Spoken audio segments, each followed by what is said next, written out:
Police Corporal collapses and dies while on duty at land of Canaan. HGP Nightly News. Police Corporal Rameshwak Henry collapsed and died while on duty on the night of Saturday, November 16, 2024. Corporal Henry was stationed at land of Canaan, East Bank Demerara, at the time of the incident. Reports indicate that he collapsed unexpectedly during the course of his duties. Emergency assistance was immediately rendered, but despite efforts, Corporal Henry was pronounced dead. The circumstances surrounding his sudden death are under investigation, and a post-mortem examination will be conducted to determine the cause. Further information will be provided as it becomes available.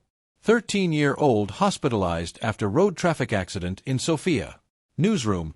A 13-year-old female student is receiving treatment at the Georgetown Public Hospital following a road traffic accident that occurred on Dennis Street, near Section C Field Access Road, Sophia, on Saturday evening, November 16, 2024.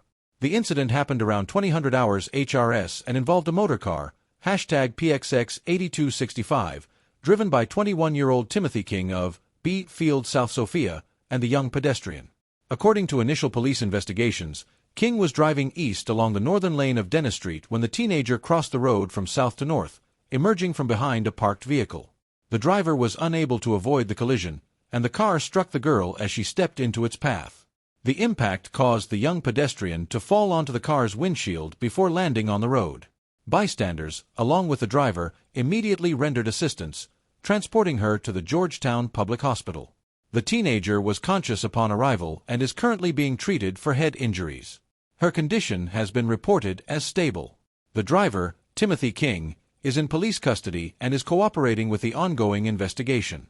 The Guyana Police Force urges all road users to exercise increased caution and vigilance, particularly in residential and busy areas, to prevent accidents. Prisoner recaptured after escape from West Demerara Regional Hospital. Police have successfully recaptured 24-year-old Neil Miggins, also known as Scissors Head, after he escaped custody while being hospitalized at the West Demerara Regional Hospital, WDRH, on Saturday, November 16, 2024.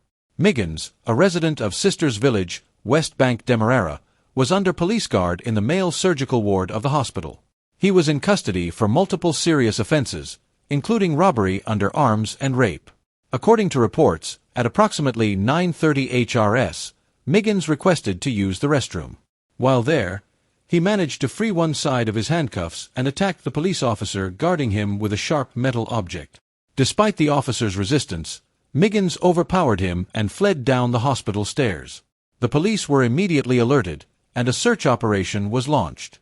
Miggins was recaptured shortly after, near the shore base facility in Best Village, West Coast, Demerara.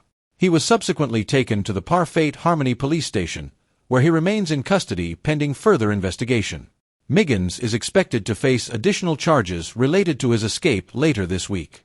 The Guyana Police Force commends the swift action of its officers in ensuring the fugitive was apprehended quickly, ensuring the safety of the community. 4 in custody following fatal stabbing of chainsaw operator at Soesdyke Bar. In News Guyana, 4 individuals, including a teenager, have been arrested in connection with the fatal stabbing of 40-year-old Davenan Hosea, a chainsaw operator from Hillfoot Squatting Area, Soesdyke Linden Highway. The incident occurred during a brawl at Ragu Sports Bar on the Soesdyke Public Road early this morning, November 17, 2024. According to initial police investigations, Hosea was consuming alcohol with his reputed wife and his brother, Levon Hosea, at the bar. The altercation began when a group of men allegedly approached Davenan, relieved him of his valuables, and a confrontation ensued.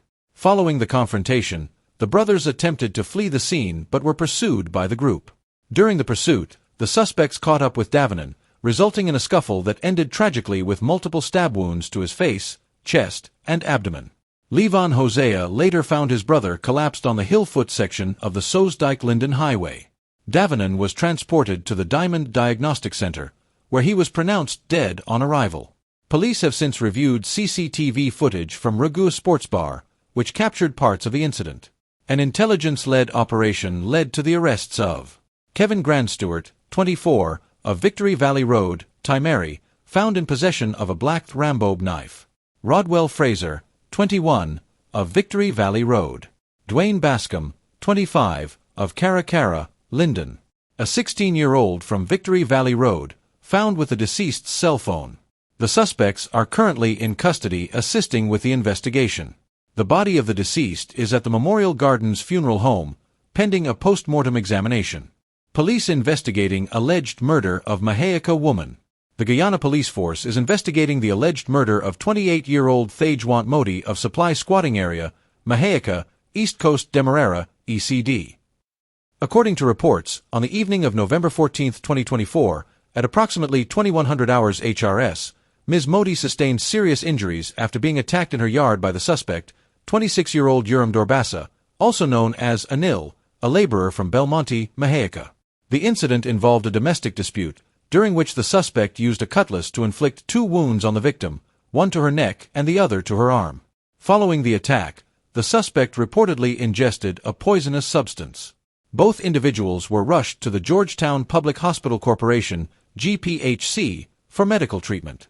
Ms. Modi succumbed to her injuries on November 16, 2024, at approximately 1600 hours HRS, while receiving treatment in the hospital's recovery room.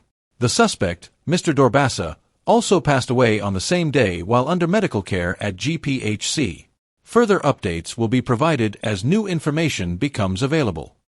They lost the election, turn around and challenge the law and Claudette Singh. They didn't say that about Claudette Singh at that time. That Claudette Singh was voting. We didn't say that she was voting with APNU or she was a judge, a pro-APNU judge. We accepted the results, the court ruling. We lost some period in government and we went back to elections. People don't remember this history. And because Claudette Singh is voting for clean elections now and is standing up for any attempts to violate the law, you think Claudette Singh can, as a former judge, a respected judge in this country, after the Chief Justice has ruled that you can't remove people from the list, it would be unconstitutional, will go and remove people's name from the list? Or try through biometrics to disenfranchise them again, because she herself ruled that it was the use of a particular set metric or biometric on an ID card that led to her vitiating the elections. You think she would act in an unconstitutional manner? She will not act. It's not about supporting the PPP or APNU. It's about what is right, what is constitutional. She would follow the law. That's how she is. She's done this all the time. And if you're trying to bully her, like at the protest, to get her out because you want in there another Patterson, like the Patterson before. He was a judge too, but he agreed to do something unconstitutional. He was himself appointed unconstitutionally.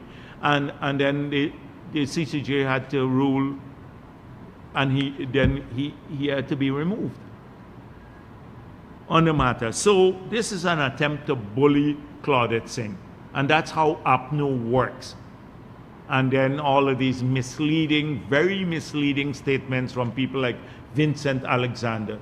They sound like they want fair elections. You know, we're all for systems to ensure elections are fair, but they want to frustrate the process. I saw even AFC came out now, the WP, and said, we don't mind elections being delayed beyond the constitutional time to allow for biometrics. But you have biometrics. You know what will happen? They think they will set a trap for us. We want elections. We don't want a single day beyond what is constitutionally given to the PPP. We don't want a single day beyond that, because the next day they will say illegal government. You know, the same people, these same people will say that. They would agree